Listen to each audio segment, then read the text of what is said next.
Hi every one. இந்த வீடியோவில் நம்ம என்ன பார்க்க போறோம்னா வி மாடல், அதாவது இந்த வி மாடல்னு சொல்லுவாங்க, வி மாடல்னு சொல்லுவாங்க, ரெண்டுமே ஒன்று தான். அல்லது வெரிஃபிகேஷன் அண்ட் வேலிடேஷன் மாடல் அப்படின்னு சொன்னாலும் ஒன்று தான். ஓகேவா? ஸோ ப்ரீவியஸ் வீடியோவில் நம்ம வாட்டர் ஃபால் மாடல் பார்த்துருப்போம். வாட்டர் ஃபால் மாடலில் ஒவ்வொரு ஃபேஸும் முடிஞ்சதுக்கு அப்புறம் தான் நெக்ஸ்ட் ஃபேஸ் வந்து ஸ்டார்ட் ஆகும். ஸோ இதனால என்ன பிரச்சனை வந்துச்சுன்னா, லாங் டைம் எடுத்துச்சு, கம்ப்ளீட் டாக்குமெண்டேஷனுடைய கம்ப்ளீஷன் நமக்கு தேவைப்பட்டுச்சு, டெஸ்டரோட இன்வால்மெண்ட் பார்த்தீங்கன்னா லேட்டாக வந்துச்சு. அது போக பார்த்தீங்கன்னா ஃப்ரீக்வெண்ட்டாக அப்ளிகேஷன்ஸில் ஏதாவது ஃபீச்சர்ஸ் வந்து ஆட் பண்ணணும் இல்லை சேஞ்சஸ் இருக்குன்னா என்ன ஆச்சு, டைம் அண்டு காஸ்ட் வந்து எக்ஸ்ட்ரா ஆகும். ஸோ இதை ஓவர் கம் பண்ணுறதுக்கு ஏதாவது இருக்கா அப்படின்னு பார்த்தீங்கன்னா என்ன இருக்குது அப்படின்னு பார்த்தீங்கன்னா, அந்த டைமில் இப்போ நிறைய இருக்குது. அந்த டைமில் அவங்க அடுத்து கொண்டு வந்தது வி மாடல். வி மாடல்னா என்னன்னா வெரிஃபிகேஷன் அண்ட் வேலிடேஷன். இப்போ தான் சொன்னேன். வெரிஃபிகேஷன்னா ஏன்னா நம்மக்கிட்ட ஒரு டாக்குமெண்ட் ப்ரிப்பேர் பண்ணுவோம்ல, அந்த டாக்குமெண்ட் வந்து பார்த்தீங்கன்னா கிளைண்ட் நம்மக்கிட்ட என்ன எதிர்பார்த்தாரோ அது ரிலேட்டடாக தான் நம்ம டாக்குமெண்ட் ப்ரிப்பேர் பண்ணியிருக்கோமா அப்படின்னு செக் பண்ணுறது வெரிஃபிகேஷன். வேலிடேஷனுங்கிறது அந்த டாக்குமெண்ட்ல உள்ளதை தான் நம்ம சாஃப்ட்வேராக பில்ட் பண்ணியிருக்கோமா அப்படின்னு செக் பண்ணுறது வேலிடேஷன். ஓகேவா? ஓகே. இதை ஏன் வி மாடல் அப்படின்னு சொல்கிறாங்கன்னா, இதை நீங்கள் டயக்ராமாக ட்ரா பண்ணுறப்ப இப்படி வச்சுக்கோங்க. ஓகேவா? பிஸ்னஸ் ரெக்யர்மெண்ட்ஸ்க்கு பேரலாக என்ன இருக்குன்னா அக்செப்டன்ஸ் டெஸ்டிங், சிஸ்டம் டிசைனுக்கு பேரலாக என்ன இருக்குன்னா சிஸ்டம் டெஸ்டிங், ஹை லெவல் டிசைனுக்கு பேரலாக என்ன இருக்குன்னா இன்டகிரேஷன் டெஸ்டிங், லோ லெவல் டிசைனுக்கு பேரலாக என்ன இருக்குன்னா யூனிட் டெஸ்டிங். என்னடா பேரலாக இருக்குன்னா என்னன்னு கேட்குறீங்களா? ஒன்றும் இல்லை, பிஸ்னஸ் ரெக்யர்மெண்ட் ஏற்கனவே சொன்னது தான். அதில் என்ன டாக்குமெண்ட்லாம் வரும்? பிஆர்எஸ் தென் எஸ்ஆர்எஸ், அதாவது பிஸ்னஸ் ரெக்யர்மெண்ட் ஸ்பெசிஃபிகேஷன். அடுத்து பார்த்தீங்கன்னா software requirement specification document ready ஆயிரும். இதே டைமுக்கு டெஸ்டிங் டைமில், அதாவது QA டீம் என்ன பண்ணணும்னா அக்செப்டன்ஸ் டெஸ்டிங்க்கு என்ன டாக்குமெண்ட்டோ அதை ப்ரிப்பேர் பண்ண ஸ்டார்ட் பண்ணிடுவாங்க. ஃபார் எக்ஸாம்பிள், யூசர் வந்து ஆன்லைன் அப்ளிகேஷன் தான் டெவலப் பண்ண போறாருன்னா அவர்கிட்ட என்னெல்லாம் மாடல் இருக்கும், விச் மீன்ஸ் ப்ராடக்ட் வந்து லிஸ்ட் அவுட் ஆகணும், தென் அந்த ப்ராடக்டை வந்து கார்டில் ஆட் பண்ண முடியணும், தென் அட்ரஸ் வந்து யூசரால் சேவ் பண்ணி வைக்க முடியணும். அடுத்து பார்த்தீங்கன்னா பேமெண்ட்டு, அந்த பேமெண்ட் வந்து யூபிஐயாக இருக்கலாம், கிரெடிட் கார்டாக இருக்கலாம், டெபிட் கார்டாக இருக்கலாம், அல்லது சிஓடியாக இருக்கலாம். இதெல்லாம் தான் இந்த இதில் அவருடைய எக்ஸ்பெக்டேஷனாக எஸ்ஆர்எஸ்ல இருக்குது. தென் அக்செப்டன்ஸ் டெஸ்டிங்கில் அவங்க என்ன பண்ணுவாங்கன்னா, ப்ராடக்ட் யூசரால் பார்க்க முடியுதா, அதே யூசரால் அந்த ப்ராடக்டை கார்டில் ஆட் பண்ண முடியுதா, அட்ரஸ் அவரால் அப்டேட் பண்ண முடியுதா, பேமெண்ட் பண்ண முடியுதா அப்படிங்கிறத டாக்குமெண்ட்டாக யூசர் அக்செப்டன்ஸ் டெஸ்டிங்கில் என்ன பண்ணியிருப்பாங்க, ரெடி பண்ணியிருப்பாங்க. அடுத்து சிஸ்டம் டிசைன். சிஸ்டம் டிசைன்ங்கிறது சிஸ்டம் ஆர்கிடெக்சர், அதாவது அந்த சிஸ்டத்துடைய ஆர்கிடெக்ட் இருக்கார்ல அவர் டிசைன் பண்ணியிருப்பார். என்ன டிசைன் பண்ணியிருப்பாருன்னா, இந்த அப்ளிகேஷன்ல இந்த மாடூல்லாம் என்ன இருக்கணும், அது எப்படி இருக்கணும், அதாவது யூசர் இன்டர்ஃபேஸ் எல்லாம் இங்கே இருக்கும். இதை பேஸ் பண்ணி என்ன பண்ணியிருப்பாங்கன்னா system testing.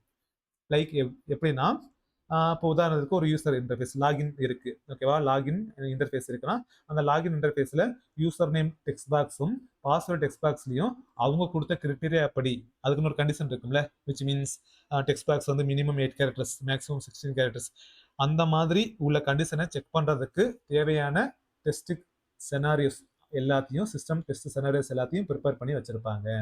Then high level design அப்படின்னா என்னன்னா, ஒவ்வொரு மாடுலா இந்த ரெண்டு மாடலையும் என்ன பண்ணலாங்க, எப்படி இன்ட்ராக்ட் பண்றது அப்படிங்கிற டிசைன் இருக்கும். அடுத்து இந்த மாடல் கூட எப்படி இன்ட்ராக்ட் பண்றது அப்படிங்கிறது டிசைன்ல இருக்கும். தென் இப்படி இன்ட்ராக்ட் ஆகும்போது இந்த ரெண்டு மாடலுக்கும் இடையில இருக்க கம்யூனிகேஷன் ப்ராப்பரா இருக்கா அப்படின்னு சொல்றது இன்டகிரேஷன் டெஸ்டிங். இதை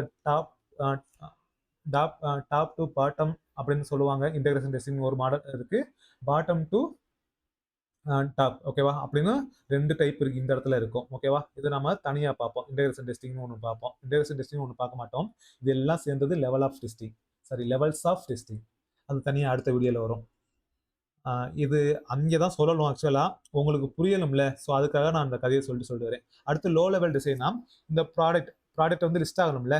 இப்போ ப்ராடக்ட் லிஸ்ட் ஆகிறதுக்கு டெவலப்பர் வந்து சம் கோடு எழுதியிருப்பார்ல, அந்த கோடில் ஏதாவது ஃப்ளாஸ் இருக்கா, ஓகேவா, ஃப்ளாஸ் இருக்கா அப்படிங்கிறத செக் பண்ணுறதா unit testing. Basically performed by developer, not tester. ஓகேவா? டெவலப்மெண்ட் டீமே இதை டெஸ்ட் பண்ணிடும். எல்லா லைனுக்குரிய ஃப்ளோ கரெக்டாக இருக்கா, ஏதாவது தேவையில்லாத லைன் இருக்கா, அந்த லைன் எக்ஸிக்யூட்டிவ் ஆகாமல் சும்மா அந்த கோடில் இருக்கா அப்படிங்கிறத செக் பண்ணுறதா யூனிட் டெஸ்ட். ஸோ இந்த டிசைன் முடிஞ்சதுக்கப்புறம் இந்த பாட்டமில் என்ன இருக்குன்னா கோடிங். அந்த கோடிங்கிறது விச் மீன்ஸ் ப்ராடக்ட் வந்து டெவலப் ஆயிடுச்சு. தென் என்னாலும் இந்த ரைட் சைடு நம்மகிட்ட இருக்க ஏன்னா பேரலாக டாக்குமெண்ட் ப்ரிப்பேர் பண்ணிட்டோம்ல, அந்த ப்ரிப்பேர் பண்ண டாக்குமெண்ட்டை வச்சு அடுத்தடுத்து என்ன பண்ணலாம், எக்ஸிக்யூட் பண்ணிடலாம், டெஸ்ட்டை எக்ஸிக்யூட் பண்ணி வெரிஃபை பண்ணிடலாம். ஸோ வாட்டர் ஃபால் மாடலில் என்ன ஆகாது, இது நடக்காது. கியூஓ ஆமாம், குவாலிட்டி அனலிஸ்டோட ரோல் பார்த்தீங்கன்னா சாஃப்ட்வேர் டெவலப் பண்ணி முடிச்சதுக்கு அப்புறம் தான் இன்வால்வே ஆவாங்க. இங்கே அப்படி கிடையாது. எஸ்ஆர்எஸ் ப்ரிப்பேர் பண்ண டைமே என்ன ஆயிடுது, அக்செப்டன்ஸ் டெஸ்டிங் வந்துடலாம். ஸோ இங்கே அதோ டெஸ்டருடைய இன்வால்மெண்ட் வந்து பார்த்தீங்கன்னா இயர்லியாகவே ஸ்டார்ட் ஆகிடுது. ஸோ இதனால டைம் வந்து என்ன ஆகுது, மினிமைஸ் ஆகுது. இங்கேயும் அதே பிரச்சனை இருக்கு. என்ன பிரச்சனை இருக்குன்னா, ஃப்ரீக்வெண்ட்டாக சேஞ்ச் ஆகிற ப்ராஜெக்ட்ஸ்க்கு இங்கேயுமே நம்மளால ஒர்க் பண்ண முடியாது. இந்த இந்த இடத்துல வந்துட்டோம், நம்ம இந்த பேஸ் முடிச்சிட்டோம், ஓகேவா? அப்போ வந்துட்டு நீ எனக்கு வந்து மாத்து அப்படின்னா மறுபடியும் என்னது, வாட்டர் ஃபால் மாடல்னால நடக்கிற அதே இஷ்யூஸ் வந்து இங்கேயும் இருக்கும். அதுல எந்த சேஞ்சஸ் கிடையாது. அப்போ என்ன பெனிஃபிட்னு பார்த்தீங்கன்னா, இதுதான் பெனிஃபிட். டைம் கன்சூமிங் கொஞ்சம் என்ன இருக்கும், கம்மியா இருக்கும். ஏன்னா பேரலா வேலிடேஷனுக்கு தேவையான டாக்குமெண்ட்டும் நம்ம ப்ரிப்பேர் பண்ணிட்டோம், ஓகேவா? ஸோ வெரிஃபிகேஷனா என்னது நம்ம பில்ட் பண்ண போற ப்ராடக்ட் கரெக்டா அப்படின்னு செக் பண்றோம். Whether the software being built correctly according to the requirements. So என்னதெல்லாம் இது பண்ணுவோம், டாக்குமெண்ட் தான். அதாவது எஸ்டிஎல்சியில் இருக்குல்ல, என்ன இருக்கு, ரெக்யர்மெண்ட் அனாலிசிஸ் இருக்கும், பிளான் இருக்கும், டிசைன் இருக்கும், அதுக்கப்புறம் தான் கோட் இருக்குமா. இதை மூணையும் என்ன பண்றது, ரிவ்யூ பண்றது. இதுலேயே டைப்ஸ் ஆஃப் ரிவ்யூன்னு இருக்கும். என்னன்னா இன்ஃபார்மல் மீட்டிங், ஃபார்மல் மீட்டிங், மங்கி டெஸ்டிங், அந்த மாதிரி நிறைய இருக்கும். அது சொல்றேன், நான் அப்புறமா சொல்றேன். தனித்தனியாக வரும். இதெல்லாம் 2 மார்க் அல்லது இன்டர்வியூ பெர்ஸ்பெக்டிவ்ல அதாவது மேனுவல் டெஸ்டர் அப்படின்னு வந்துட்டா இதெல்லாம் தெரிஞ்சுக்கலாம். அதுக்கப்புறம் ஆட்டோமேஷன் டெஸ்டிங், ஓகேவா? அதில் என்னன்னா இந்த ரெக்யர்மெண்ட்டை ரிவ்யூ பண்ணுவோம், டிசைனை ரிவ்யூ பண்ணுவோம், கோடை ரிவ்யூ பண்ணுவோம். வாக் த்ரூ இன்ஸ்பெக்ஷன் அப்படிங்கிறது இந்த டாக்குமெண்ட்டை வாக் த்ரூ பண்ணுறது, இன்ஸ்பெக்ட் பண்ணுறது. ஸோ அப்படி பண்ணுறப்ப என்ன பண்ணலாம்னா, நமக்கு ஏதாவது டிஃபெக்ட் இருந்தால் அல்லது அதாவது எரர் இருக்குது அல்லது ஒரு சரியாக புரிஞ்சிக்க முடியாத அளவுக்கு ஏதாவது ரெக்யர்மெண்ட் இருக்குன்னா இயர்லியாகவே என்ன பண்ணிடலாம், கண்டுபிடிச்சிடலாம். கிளைண்ட் கூட கம்யூனிகேட் பண்ணி அதை சரி பண்ணிடலாம், ஓகேவா? இப்போ நான் சொன்னேன்ல பிஸ்னஸ் ரெக்யூர்மெண்ட், அதை தான் பேரலாக இங்கே வச்சிருக்கு. நான் மொத்த கதையும் அங்கேயே சொல்லிட்டேன். வேணுங்கிறவங்க பாஸ் பண்ணி நோட்ஸ் எடுத்துக்கோங்க, ஓகேவா? வேல்டேஷன் பேஸ் நான் தனியாகவும் சொல்லுவேன். இப்போ ஏற்கனவே சொல்லிட்டு வந்தேன். இப்போ தான் யூனிட் டெஸ்ட்டு, இன்டகிரேஷன் என்ன நடக்கும்னு சொன்னேன், சிஸ்டம் டெஸ்டிங்கில் என்ன நடக்கும்னு சொன்னோம். இது ரொம்ப டீட்டெயில்டாக எங்கே சொல்லுவோம்னா லெவல்ஸ் ஆஃப் டெஸ்டிங் அப்படின்னு ரொம்ப முக்கியமான டாபிக். அங்கேயும் இன்னும் கொஞ்சம் டீட்டெயில்டாக போகும், ஓகேவா? ஸோ எந்த வீடியோ ஸ்கிப் பண்ண ட்ரை பண்ணாதீங்க. நமக்கு தான் லாஸ். யார் கிளாஸ்னா ஸ்கிப் பண்ணுறவங்க தான் லாஸாக இருக்கும். ஓகே, வாட்டர் ஃபால் மாடலுக்கும் இதுக்கு என்ன வித்தியாசம்? டெஸ்டரோட ரோல் வந்து டெவலப்மெண்ட்டுக்கு அப்புறம் தான் வரும். இங்கே இயர்லியாகவே வந்துருச்சு. அதே தான் சொன்னோம். பக் வந்து ஃபவுண்ட் லேட்டர். இது வந்து கொஞ்சம் ரெடியூஸ் பண்ணோம். ரெண்டுமே சீக்வன்ஸில் டெவலப்மெண்ட் தான். ஒரு அப்ளிகேஷன் வச்சு சொல்லியிருக்கு. நானும் இந்த அப்ளிகேஷன் வச்சு தான் மேலேயே கதை சொல்லிட்டேன். வேணுங்கிறவங்க இதை பாஸ் பண்ணிக்கி நோட்ஸ் எடுக்கிறதா எடுத்துக்கோங்க. அட்வான்டேஜ் பார்த்தீங்கன்னா இயர்லி டெஸ்ட் பிளானிங் அதான் நடந்துச்சு. சிஸ்டம் அக்செப்டன்ஸ் டெஸ்டிங் பண்ணோமா, early defect detection, before code ஒருவேளை டாக்குமெண்ட்டில் பிரச்சனை இருக்குன்னா இப்போ தான் சொல்லி முடித்தேன், அதை தான் சொல்கிறோம். நம்ம கஸ்டமர் கூட தெளிவாக கம்யூனிகேட் பண்ணிக்கலாம்.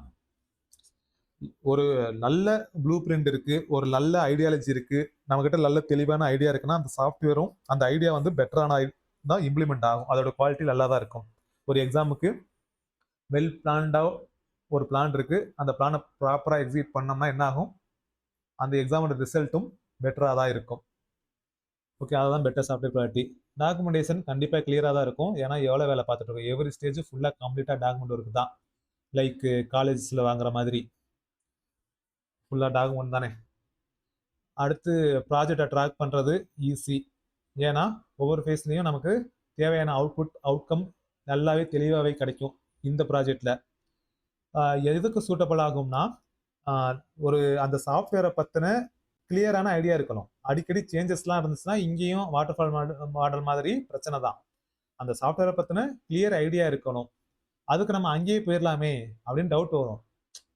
அங்கே போனால் பேரலாக நமக்கு என்ன கிடைக்காது, இந்த வேலிடேஷன் சைடு இருக்க டாக்குமெண்டேஷன் கிடைக்காது, அவ்வளவுதான், வேற ஒன்றும் இல்லை. ஸோ அதில் இல்லை, அதை நான் ஓவர் கம் பண்ணணும்னா விவி மாடல் யூஸ் பண்ணிக்கிறீங்க. ஃப்ளெக்சிபிள் எது கிடையாதுன்னா, ஒரு லாங் ப்ராஜெக்ட்டுக்கு இது ஃப்ளெக்சிபிள் கிடையாது, ஸ்மால் ப்ராஜெக்ட் தான் ஃப்ளெக்சிபிள். ரெக்யர்மெண்ட் சேஞ்ச் நடந்தால் கண்டிப்பாக வந்து எல்லாத்தையும் அஃபெக்ட் பண்ணும். ஸோ டைம் காஸ்ட் எல்லாமே இங்கே கூடும். டாக்குமெண்டேஷனுக்கு இது ஹெவிலி அது எஃபோர்ட் போட தான் வேணும். இது சொல்லிட்டேன்.